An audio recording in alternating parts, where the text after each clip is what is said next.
ఇక ప్రస్తుతం YCP MP Vijayasai Reddy మాట్లాడుతున్నారు. లైవ్ చూద్దాం. 1997 నుంచి ఇప్పటి వరకు జరిగిన ట్రాన్సాక్షన్ మొత్తం కూడా ఇన్వెస్టిగేట్ చేయొచ్చు కదా. ఆ ఇన్వెస్టిగేషన్ ఏదో సిఐడి తన జోబులో ఉన్నటువంటి సిఐడి ద్వారా కాకుండా సిబిఐ ఈడీ ద్వారా కానీ చేయిస్తే ఇంకా బాగుంటుందన్నటువంటిది నా ఉద్దేశం. అప్పుడు చంద్రబాబు నాయుడు గారి కార్యకలాపాలన్నీ కూడా బయటపడతాయి. ఇక చంద్రబాబు నాయుడు విషయానికి వస్తే చంద్రబాబు నాయుడు ఇంకొక 5 నెలల్లో 75 సంవత్సరాలు వస్తాయి. అతను తన బ్రదర్ లాగానే మెంటల్గా సెనైల్ అయిపోయాడు. అతనికి మతి భ్రమించింది. ఏం మాట్లాడుతున్నాడో అతనికే అర్థం కాదు, ఏం చేస్తున్నాడో అతనికే అర్థం కాదు. ఆయన తీసుకునే నిర్ణయాలన్నీ కూడా ప్రజా వ్యతిరేక నిర్ణయాలే తీసుకుంటా ఉన్నాడు. ఇప్పుడు ప్రస్తుతం ఈ యొక్క సెనైల్ అయినటువంటి ఈ చంద్రబాబు నాయుడు ముందున్నటువంటి కర్తవ్యం ఒక్కటే, రాష్ట్ర అభివృద్ధి కాదు, ప్రజల శ్రేయస్సు కాదు. చంద్రబాబు నాయుడు ముందున్నటువంటిది జగన్మోహన్ రెడ్డి గారి మీద కక్ష తీర్చుకోవాలి అన్నటువంటిదే ఒక కర్తవ్యంగా ముందుకు పెడతా ఉన్నాడు. దానికి ఒక కారణం కూడా ఉంది. గతంలో జగన్మోహన్ రెడ్డి గారి నాయకత్వంలో ఆయన ముఖ్యమంత్రిగా ఉండగా స్కిల్ డెవలప్మెంట్ స్కామ్లో ఇతను 55 రోజులు జైల్లో ఉండొచ్చినటువంటి వ్యక్తి. చంద్రబాబు నాయుడు అనేటటువంటి వ్యక్తి ఒక క్రిమినల్. ప్రతి ఒక్కరిని తను క్రిమినల్ అంటాడు, తనే క్రిమినల్ అన్నటువంటి విషయం కానీ అతను అర్థం చేసుకోడు. చంద్రబాబు నాయుడు అనేటటువంటి ఒక క్రిమినల్ ఆ 55 రోజులు జైలు జీవితం అనుభవించాడు. కాబట్టి ప్రతి ఒక్కరిని కూడా వైఎస్ఆర్ కాంగ్రెస్ పార్టీలో ఉన్నటువంటి జగన్మోహన్ రెడ్డి గారిని, ఆయన ఫాలోయర్స్ని, నన్ను కూడా ఇంక్లూడింగ్ ఆయన ఫాలోయర్గా నన్ను, ప్రతి ఒక్కరిని ఇబ్బంది పెట్టాలి, కేసులు పెట్టాలి, జైలుకు పంపించాలి అన్నటువంటి ఉద్దేశంతోనే అతను సీఎంగా ఈరోజు వ్యవహరిస్తున్నాడు అన్నటువంటి విషయంలో ఎటువంటి సందేహం లేదు.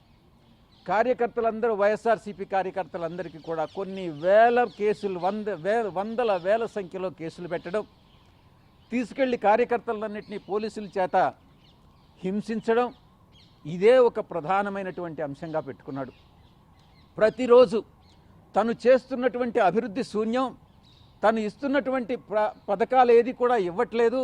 గతంలో జగన్మోహన్ రెడ్డి గారు ఇచ్చినటువంటి సంక్షేమ పథకాలన్నీ అమలు చేయకుండా ప్రతిరోజు ఏదో ఒక కొత్త ఇష్యూని తీసుకొచ్చి ప్రజలను మభ్యపెట్టడమే తన యొక్క ధ్యేయంగా ఈరోజు పరిపాలన అన్నటువంటిది ముందుకు సాగుతూ ఉంది. ఈ కేసు విషయానికి వస్తే నేను ఒక్కటే చెప్తా ఉన్నా, నిజంగా ఈ కేవీ రావు అనేటటువంటి ఒక అబద్ధాల కోరు, ఒక బ్రోకర్ 4.5 సంవత్సరాల కాలం పాటు తనకు అన్యాయం జరిగితే ఏం చేస్తూ ఉన్నాడు. అతను అప్పుడే కేసు పెట్టి ఉండొచ్చు, తనకు అన్యాయం జరిగిందని అప్పుడే కోర్టులను ఆశ్రయించి ఉండొచ్చు. ఇప్పుడు చేయడంలో ఆంతర్యం ఏముంది? దీని వెనక చంద్రబాబు నాయుడు ఉన్నాడన్నటువంటి విషయంలో ఎటువంటి సందేహం లేదు. అందుకే నేను ఇతను ఒక స్టూజ్, ఇతను ఒక చెంచా, కేవీ రావు అనేటటువంటి వాడు చేలా అని నిర్ద్వందంగా నేను చెప్తా ఉన్నా. కేవీ రావు ఇచ్చినటువంటి కంప్లైంట్ ఆధారంగా ఎటువంటి ప్రిలిమినరీ ఇన్వెస్టిగేషన్ లేకుండా నేరుగా సిఐడి వాళ్ళు కేసు ఫైల్ చేయడం అన్నటువంటిది బహుశా అన్హర్డ్ ఆఫ్. ఇది జరుగుతూ ఉండేది ఈరోజు.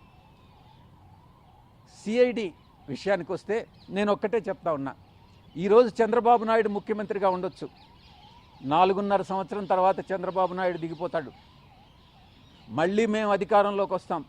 ఒక్కటే చెప్తా ఉన్నా చంద్రబాబు నాయుడికి, తిరిగి అధికారంలోకి వచ్చి మేము వచ్చిన తర్వాత నువ్వంటూ బతికుంటే తిరిగి జైలు పాలు కాక తప్పదు, నువ్వు చేసేటటువంటి అన్యాయాలకి అక్రమాలకి అన్నటువంటి విషయాన్ని చాలా స్పష్టంగా చెప్తా ఉన్నా.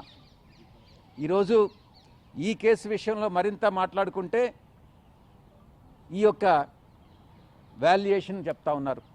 తక్కువ ధరకి అరబిందో వాళ్ళు కొన్నారట. విక్రాంత్ రెడ్డి బెదిరించాడట. విక్రాంత్ రెడ్డి చిన్న వయసు, ఇంతుంటాడు. కేవీ రావు అన్నటువంటి ఇంతుంటాడు. ఈ విక్రాంత్ రెడ్డి కేవీ రావుని భయపెట్టేదేంటి నాకు అర్థమే కావట్లే. సరే, భయపెడితే కేవీ రావు భయపడ్డా? సంవత్సరంలో 6, 7 నెలలు 8 నెలలు అమెరికాలోనే ఉంటాడు. బ్రోకర్ పనులన్నీ ప్రపంచవ్యాప్తంగా చేస్తుంటాడు. సింగపూర్లో హెడ్ క్వార్టర్స్ పెట్టుకున్నాడు. ఇటువంటి వ్యక్తిని విక్రాంత్ రెడ్డి భయపెట్టాడని అంటే నమ్మొచ్చా? వాల్యుయేషన్ విషయానికి వస్తే వాల్యుయేషన్లో రకరకాల పద్ధతులు ఉంటాయి. ఇన్కమ్ బేస్డ్ వాల్యుయేషన్ ఉంటుంది, అసెట్ బేస్డ్ వాల్యుయేషన్ ఉంటుంది. రకరకాలుగా 4-5 మెథడ్స్లో different accounting firms different valuations ఇస్తాయి. ఆ వాల్యుయేషన్స్ ఆధారంగా రెండు పార్టీలు కూడా ఎవరైతే ఈ యొక్క కొనాలనుకుంటున్నారో, ఎవరైతే అమ్మాలనుకుంటున్నారో వాళ్ళు నెగోషియేషన్స్ ద్వారా ఇది ఫైనలైజ్ చేసుకుంటారు. ఈ విషయాన్ని చంద్రబాబుకి అర్థం కాలేదని అంటే నిజంగా ఆశ్చర్యంగా ఉంది. ఇక ఈ 2 చార్టెడ్ అకౌంటెంట్ ఫర్మ్స్ నా నామినీస్ అట. ఇది మరొక ఆరోపణ. నేను ఈ కేవీ రావు అనేటటువంటి బ్రోకర్కి ఫోన్ చేసి మేలో ఒక 2020 సంవత్సరంలో విక్రాంత్ రెడ్డి వస్తాడు, ఈ యొక్క కాకినాడ సీపోర్ట్స్ గురించి మాట్లాడతాడు అని నేను చెప్పానంట. మరి రెండవ ఆరోపణ, ఈ యొక్క అకౌంటింగ్ ఫర్మ్స్కి రెండిటికి నేను నా నామినీస్ అంట. వాళ్ళు చంద్రబాబు నాయుడికి బుద్ధి మందగించిందా అని ప్రశ్నిస్తా ఉన్నా. చార్టర్డ్ అకౌంటెంట్ ఫర్మ్స్కి నామినీ ఉండరు, బ్యాంక్ అకౌంట్స్కి నామినీస్ ఉంటారన్నటువంటి ఇంగిత జ్ఞానం కూడా చంద్రబాబు నాయుడు గారు లేకుండా ఉంటే ఇక ఏ రకంగా అర్థం చేసుకోవాలి? అందుకే ఈరోజు నేను చెప్తా ఉన్నా, ఈరోజు రాష్ట్ర పరిస్థితి చూస్తే రాష్ట్రం ఒక శనైలైనటువంటి వ్యక్తి చంద్రబాబు నాయుడు చేతుల్లో ఈరోజు ప్రతి ఒక్కరూ ప్రజలందరూ కూడా అభద్రతాభావంతో అభివృద్ధి లేక సంక్షేమ పథకాలు లేక కుంగి కృషించిపోతున్నటువంటి ఈరోజు ఆంధ్ర రాష్ట్రాన్ని ఒక్కసారి కానీ చూస్తే నాకే ఏం చేయాలో పాల్పోవట్లేదు, మా నాయకుడికి ఏం చేయాలో పాల్పో